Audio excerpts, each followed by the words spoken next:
Greetings, members one and all of the Salivation Nation. What are the negative aspects of precious metal IRAs? We're going to explore that concept right now.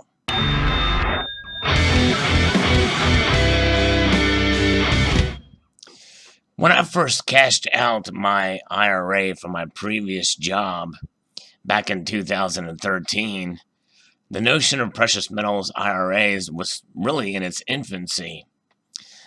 I had talked to my agent about possibly finding some way to be able to avoid the taxes. Is there any kind of shelter out there? It suggested possibly trying to find a way to move money into mining stocks or what have you, or the notion of ETFs, gold and silver ETFs. I wasn't familiar with those back during that time period. And I don't know that those would have sheltered me or protected me from the taxes that I would have had to have paid on the accounts. It wasn't long after I made that move that the notion of precious metals IRAs started to really come into the forefront and became somewhat popular. It got to the point where bullion dealers were starting to offer them for any sales of precious metals that you can buy through their websites. Any metals you buy, they may be IRA approved. And you can either take possession of them or you can have them in a custodial account.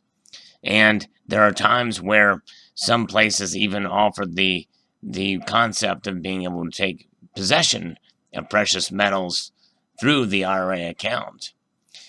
But we're going to explore, because I think this is quite fascinating, upon looking into this a bit further. I've been a little bit suspect about the precious metal IRAs. I never actually did it, just through some of the basic research that I've done. But I was reminded of this through this article that comes to us from Numismatic News, written by Pat Heller. And I think that this is well articulated, and I think it does draw, and it gives you some insight to be cautious when approaching the concept of precious metal IRAs, which are individual retirement accounts. It's not to say that, that we should avoid them altogether, but just some things to consider here. So it goes on to say here that over the past 15 years or so, I have written about the risk and limitations when using a self-directed precious metal individual retirement account as a means for owning physical precious metals. It has now been enough years since I last did so that it makes sense to review the negatives. A precious metals IRA is a tax-deferred account. Physical precious metals are tax-deferred assets, meaning you do not realize and pay income taxes on the gains in value until you actually sell them. It does not make conceptual sense to put a tax-deferred asset into a tax-deferred account. An IRA is far more suitable for holding assets that generate periodic income, such as dividends and interest. And that's the first thing, and that really does make a lot of sense when you think about it. Number two, establishing a precious metals IRA requires retaining an independent trustee and storage facility. There are costs associated with both of these, which are just about guaranteed to be higher than if you arrange for storage in your own safe deposit box, or vault storage. Number three, the forms of physical precious metals you may hold in a precious metal IRA are limited, and usually not the lowest premium forms to own. For example, prohibited physical gold forms are the low premium Australia 100 coronas, Mexico 50 pesos, and U.S. American Arts medallions. In physical silver products, a precious metals IRA cannot own the low premium U.S. 90% or 40% silver coins. The process of selling assets in a precious metals IRA takes more time and is more onerous than selling the same assets if owned personally. It would take longer to gain access to cash from selling such assets. Number five, many people want to have their ownership of physical precious metals to be kept confidential. I think this is an important point here. If held through a precious metals IRA, however, the United States government would receive a report every year as to the existence of the account and the approximate value of its assets.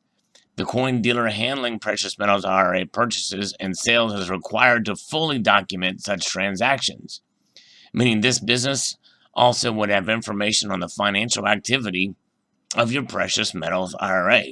And I think that is an extremely important point indeed, to something to consider because it's going to be tracked.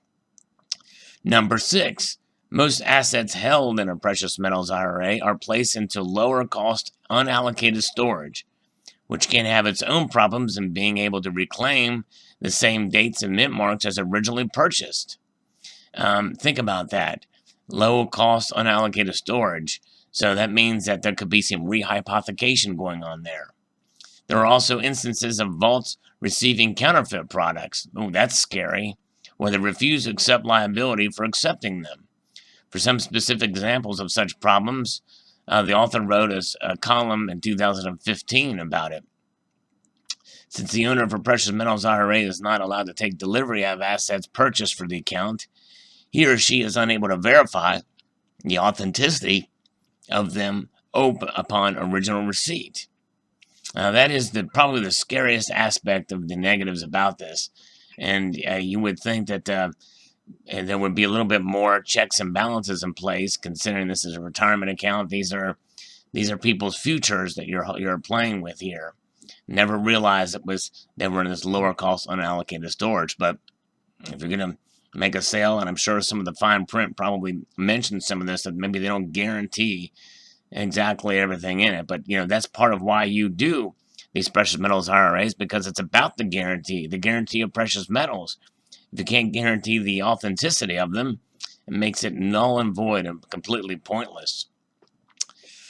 Finally, number 7, nations such as Argentina, Hungary, Ireland, Poland, and Spain have already seized private retirement account assets. Proposes for the U.S. government to seize private retirement account assets, replacing them with U.S. government bonds or other subterfuges have been advocated during the administration of Democrat presidents since President Clinton's term. People such as Forbes editor-in-chief Steve Forbes, in an issue, had mentioned commodity guru Jim Rogers have predicted that the U.S. government will eventually seize all private retirement account assets, which includes precious metals IRA, for the simple reason that such accounts hold more than $10 trillion in value. Well, that just goes to show you that even if they were to seize all of which I think is highly unlikely, by the way, but, I guess there is a chance that it could happen. It wouldn't even pay down half of our debt. So that just goes to show you how much in debt we are as a nation. Almost all coin dealers are willing to sell merchandise into a precious metals IRA upon request. In fact, some coin dealers specialize in marketing to such customers. The main attraction for dealers to do so is that often such customers have in their regular IRAs the most funds available for such acquisitions. Thus, by making larger sales, dealers can realize higher profits, even if it is not the best option for the customer. Yeah, and that's probably why we saw it take off. And after reading this, and even some of the things that I had questions in my mind, sort of red flags that have popped up before, it makes me glad that I never had a precious metals IRA.